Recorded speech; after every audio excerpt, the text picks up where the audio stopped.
Senator Edwin Sifuna has once again decided to differ with his bosses by categorically stating that by President William Samoei Ruto's government directly involving themselves in shutting down a play echoes of war from Butere girls, that tantamounts to the government shooting themselves on the foot.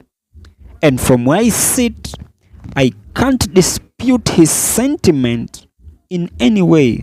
In fact, by President William Samoei Ruto's administration getting directly involved in this whole saga, they made it an international issue than it ought to be. In fact, it is yesterday at around 4 p.m. that I did see BBC documenting the same to its millions of viewers worldwide. Things got even worse when I did see the CS Education, somebody by the name Julius Migambo, going overboard to suspend the school's management for hiring Cleophas Malala as a script writer, arguing that he wasn't a teacher. And from where I sit, he himself, being the CS Education, he forgets that even himself, he is a lawyer by profession, but still serving as a CS Education. People like Honorable Adan Duale, to whom is not and has never been a doctor by profession, is now currently serving as CS Health. When you see a government, any day, my fellow Kenyan, when you see a government trembling at the sight of Butere girls play, then that should raise more questions than answers based on how and the level of competence that puts them in office.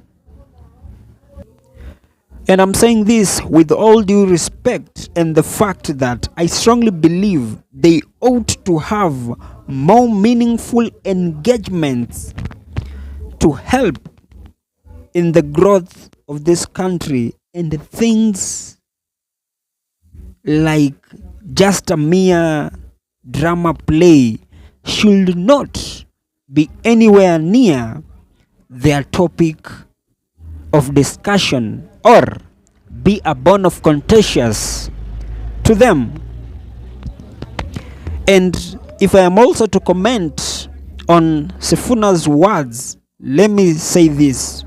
I've personally known Edwin Sifuna as a man to whom is very good at playing populist politics.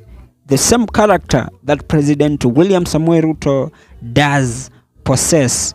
These are individuals to whom know what to say to a certain particular crowd or audience just for them to gain some bonga points. And that is why, times above numbers, we've all been seeing Senator Edwin Sifuna trying to align himself to be pro the people, only for him to betray Kenyans at the 11th hour, going to an extent of voting in favor of all contentious bills in parliament, to which have always been oppressing to the mwananchi, just for him to please his master, being the Right Honorable Raila Amolo Odinga. So from where I sit, just because I am fully entitled to my own opinion, I personally have to say that I have some trust deficit with one Senator Edwin Sifuna. This is a man to whom shall always tell you best or tell the people what they specifically want to hear, and never will they say what their opinion is in heart. But anyway, all said and done, Kenya yesterday for the third round we had to trend international just because of this play from Butere Girls. It made us go international, but with the wrong reasons. How I wish that the government of the day, being led by one President William Samoei Ruto, should strictly and try as much as they can to focus on the nitty-gritty issues that are likely to propel the country's development record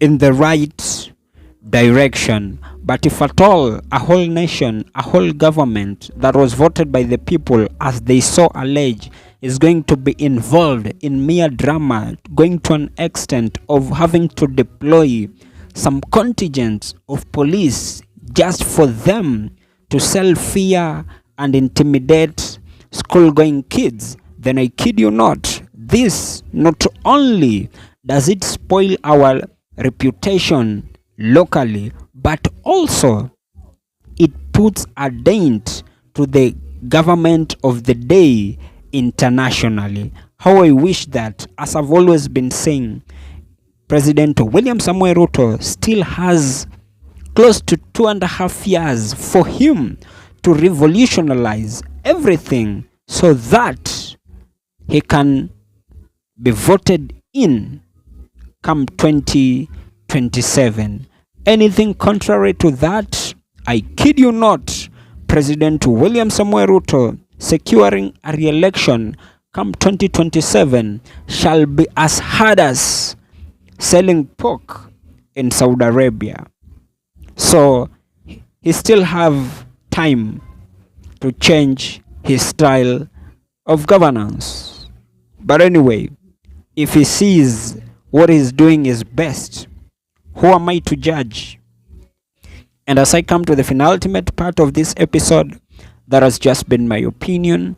If by any chance you do have a contrary opinion to mine, you can as well just feel free to drop them in the comment section and I'll give them a right of reply. And by any chance, if you have been watching my videos and you have not subscribed, you can as well just consider hitting on the subscribe button. Thank you and may God bless you.